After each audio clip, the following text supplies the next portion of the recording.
Kung ganoon, ano ang kalamangan ng pagiging isang Hudyo? At ano ang kahalagahan ng pagiging tuli? Totoong nakakahigit ang mga Hudyo sa maraming bagay. Una sa lahat, ipinagkatiwala sa kanila ang salita ng Diyos.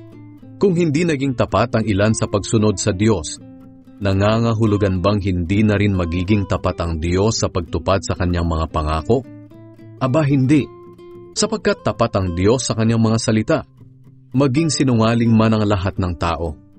Gaya nga ng sinasabi sa kasulatan, mapapatunayang tapat ka sa iyong salita at laging tama sa iyong paghatod. Baka naman may magsabi, kung sa pamamagitan ng mga ginagawa naming masama ay makikita ang kabutihan ng Diyos, hindi makatarungan ng Diyos kung parusahan niya kami. Ganiyan ang pangangatwiran ng tao. Aba, hindi maaari iyan, sapagkat kung ganiyan, paano niya hahatulan ang mga tao sa mundo?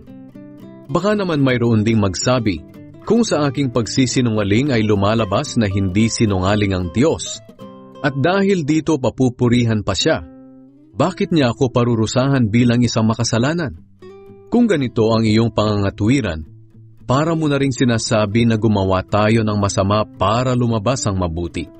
At ayon sa mga taong naninira sa amin, ganyan daw ang aming itinuturo.